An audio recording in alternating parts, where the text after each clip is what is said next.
अस्सलाम वालेकुम स्टूडेंट्स, उम्मीद करते हैं आप सब ठीक होंगे।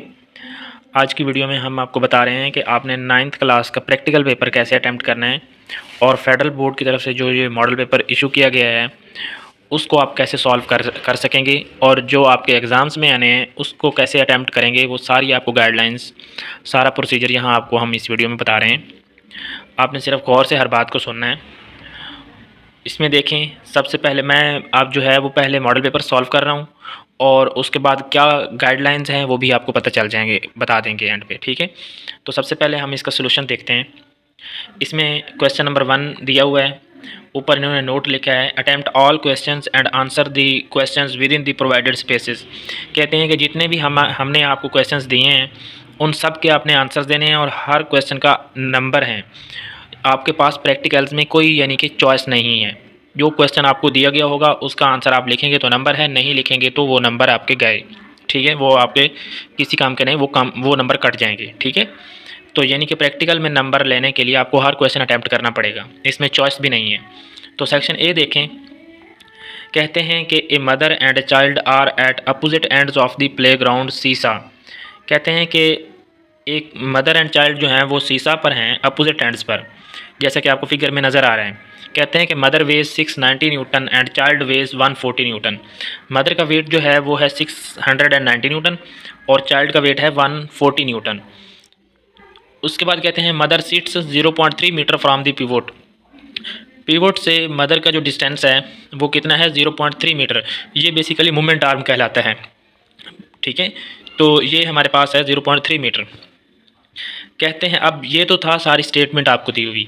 अब इसके नीचे क्वेश्चंस देखें, उसमें पार्ट 1 उन्होंने बनाया है। उसमें कहते हैं कि क्लॉकवाइज फोर्स कितनी है। तो क्लॉकवाइज फोर्स के लिए आपने क्लॉकवाइज डायरेक्शन देखनी है पिवट पॉइंट से। तो पिवट पॉइंट से चाइल्ड की तरफ आप देखें तो ये क्लॉकवाइज फोर्स जो है ये चाइल्ड लगा रहा है, यानी कि जो चाइल्ड का वेट है वही क्लॉकवाइज फोर्स में कंसिडर होगी, क्योंकि फोर्स वेट के इक्वल होती है ना।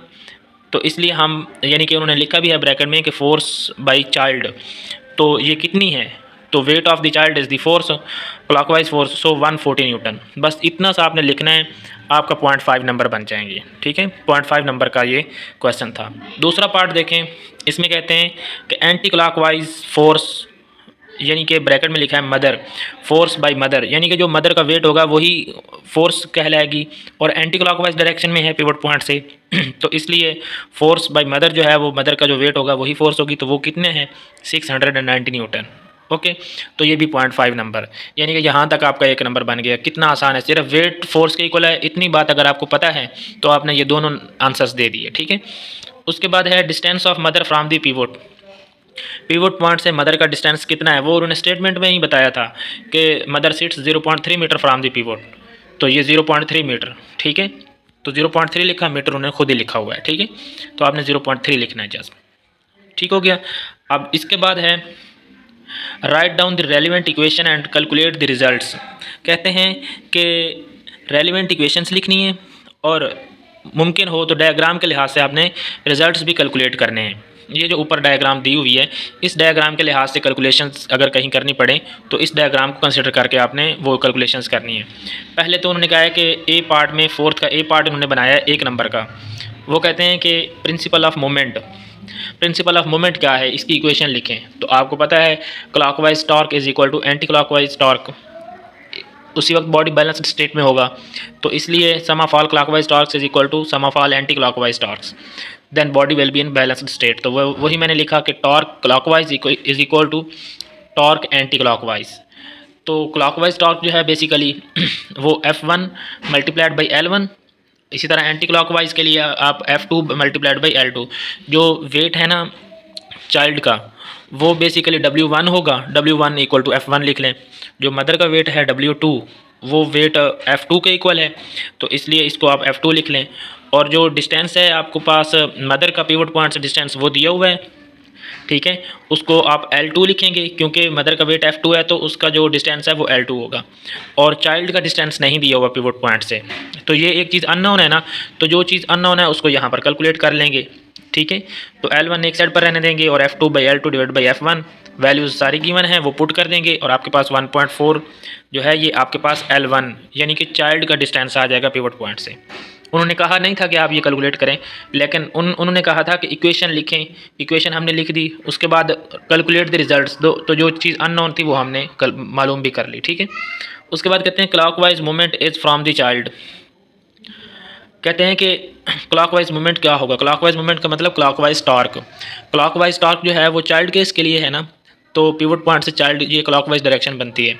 तो इसको, इस टॉर्क को अगर आप लेते हैं ना, torque is equal to F1 multiplied by L1। तो F1 हमारे पास 140 मल्टीप्लाइड बाई L1 जो है वो डिस्टेंस जो था चाइल्ड का पिवट पॉइंट से, जो कि अभी ऊपर हमने कैलकुलेट किया है 1.48, तो ये बन जाएगा 207 न्यूटन मीटर। इसी तरह कहते हैं कि anti clockwise movement is from the mother.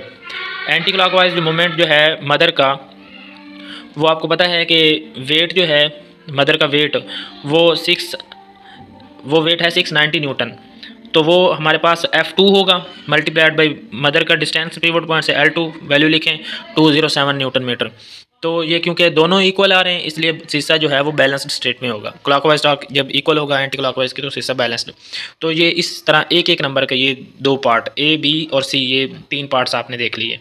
ठीक है, इसी तरह डी पार्ट देखें। कहते हैं draw a diagram for representation of anti clock and clock movement of force.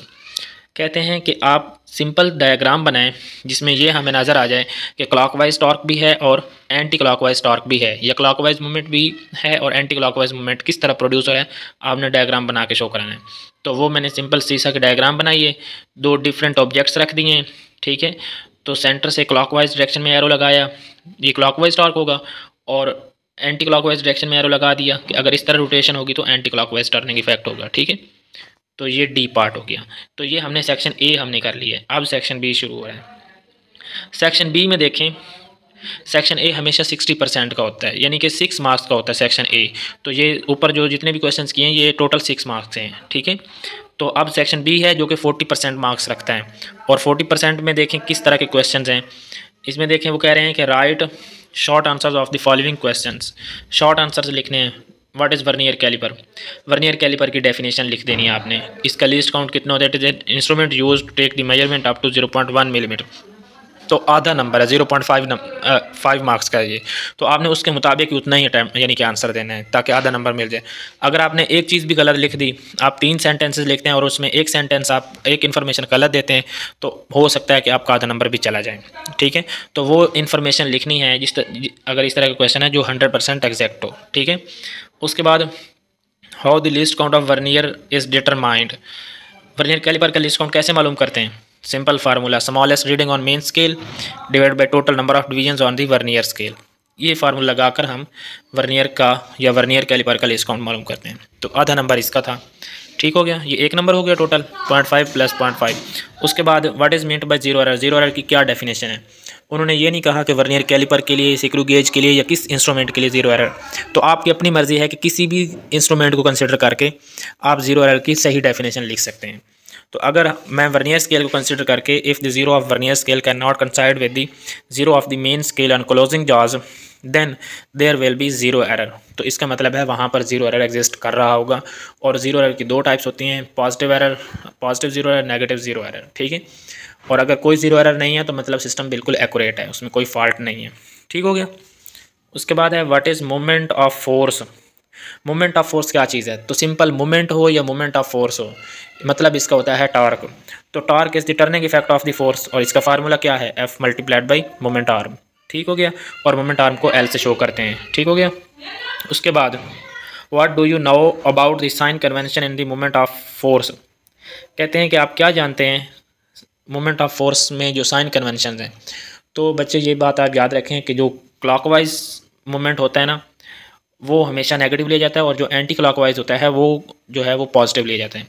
तो anti clockwise torque is positive and clockwise torque और क्लॉकवाइज मोमेंट इज़ नेगेटिव। तो इस तरह आपने ये आपके 4 मार्क्स पूरे हो गए, ये 40%। ठीक हो गया। तो इस तरह आप 40% सेक्शन बी में है और 60% ये ऊपर सेक्शन ए में आपने कवर किया। अच्छा, अब सुने कि आपने इसी तरह का पैटर्न होगा, बिल्कुल same to same marks distribution होनी है। यहाँ भी आपके जब भी प्रैक्टिकल्स होंगे, चाहे टर्म एग्ज़ाम्स हैं या प्री बोर्ड होगा या फिर बोर्ड के एग्ज़ाम्स होंगे, पैटर्न सेम होगा। ठीक है, और आपने तैयारी भी आपके पास एक स्केच बन गया है, माइंड में एक आइडिया आ गया कि किस तरह आपने करना है। ठीक है, अब एक और चीज़ देखें, वो ये कहते हैं कि रेलिवेंट MCQs, यहाँ पर ये एक पढ़ा है, कहते हैं relevant MCQs fill the relevant bubble for each part. इसमें देखें which is the smallest measurement that is possible by vernier calliper. Vernier calliper से जो स्मॉलेस्ट मेजरमेंट लेते हैं वो क्या चीज़ कहलाती है, लीस्ट काउंट। अब देखें उन्होंने जो ऊपर डायग्राम बनाई है, इस डायग्राम की तरफ आप यूँ समझें कि इसका कोई रोल ही नहीं है, लेकिन उन्होंने बना दिया और बच्चे इसको देखकर कंफ्यूज हो जाएंगे कि शायद हमें यहाँ कोई मेजरमेंट लेनी थी, यहाँ पर से कुछ देख के बताना था, लेकिन ऐसी कोई बात भी नहीं थी। सिर्फ अंडरस्टैंडिंग, जिस बच्चे ने समझ के पढ़ा हुआ है वही इसका आंसर दे सका है। उन्होंने कहा है कि लीस्ट स्मॉलेस्ट मेजरमेंट क्या कहलाती है वर्नियर कैलिपर से जो रीडिंग लेते हैं। तो जिस बच्चे को पता होगा कि वो लीस्ट काउंट होता है तो वो लिस्ट काउंट वाला सर्कल फिल कर देंगे। ए ऑप्शन सही है। आगे बी देखें, दूसरा सेकंड का, zero error is given by the formula. Zero error जो है वो किस फार्मूला से गिवन बाय दिया जाता है। देखें ज़ीरो एरर या तो पॉजिटिव होता है या फिर नेगेटिव हो सकता है। जब आप ज़ीरो करेक्शन करते हैं, ठीक है, तो उस वक्त ये होता है कि जो ऑब्जर्व्ड रीडिंग आती है ना, ऑब्जर्व्ड रीडिंग होती है main scale reading plus vernier scale reading. पहली बात तो ये आप याद रखें, जब किसी सिस्टम में या किसी भी ऑपरेटर्स में कोई एरर है तो उस वक्त जो आपके पास रीडिंग्स लेते हैं, ठीक है, तो उस वक्त सारी रीडिंग्स जो हैं वो ऑब्जर्व रीडिंग होंगी, वो एक्चुअल नहीं होती। तो वो vernier scale plus main scale readings को ऐड करते हैं तो ये ऑब्जर्व रीडिंग बनती है। ठीक है, अगर ज़ीरो एरर आपके पास पॉजिटिव है तो आप फिर क्या करते हैं कि ऑब्जर्व रीडिंग में से ज़ीरो एरर माइनस कर देते हैं, और अगर ज़ीरो एरर नेगेटिव है तो फिर आप ऑब्जर्व रीडिंग में ज़ीरो एरर प्लस कर देते हैं। ठीक है, तो मतलब कहने का ये है कि ऑब्जर्व रीडिंग का तो यही फार्मूला हुआ ना कि main scale reading plus vernier scale reading. ठीक है, तो बाकी बात तो बाद में देखेंगे ना कि ज़ीरो एरर कैसा है, पॉजिटिव है या नेगेटिव है, वो बात तो बाद में रही। तो इसलिए यहाँ पर हमारे पास पहले ऑप्शन में इन्होंने दिया है कि एक्चुअल रीडिंग जो है वो main scale reading minus vernier scale, तो मेन माइनस वर्नियर तो होता ही नहीं है। मैंने आपको बताया कि मेन प्लस वर्नियर ये ऑब्जर्व रीडिंग कहलाती है। तो एक्चुअल रीडिंग जो है लेने के लिए ऑब्जर्व रीडिंग में से या तो ज़ीरो एरर निकाला जाता है, सब्ट्रैक्ट किया जाता है, या फिर ज़ीरो एरर ऐड किया जाता है, जितना भी कैलकुलेट किया हो। ठीक है, तो यहाँ पर बी पार्ट देखें, इसमें main scale plus vernier scale reading ये भी सही है, main scale plus vernier scale ये भी सही लग रहा है। डी देखें, डी तो बिल्कुल ही गलत है, main scale multiplied by vernier scale, ये तो गलत है। तो इसलिए आप अब इनमें से उन्होंने ये नहीं बताया कि zero error is given by the formula. अगर वो बताते हैं कि पॉजिटिव है या नेगेटिव है तो उसके मुताबिक आप बी या सी में से कोई एक सेलेक्ट कर लेते हैं। ठीक है, तो इसलिए अगर पॉजिटिव ज़ीरो एरर कहते तो फिर हम क्या करते, फिर हमारे लिए बी ऑप्शन सही होता।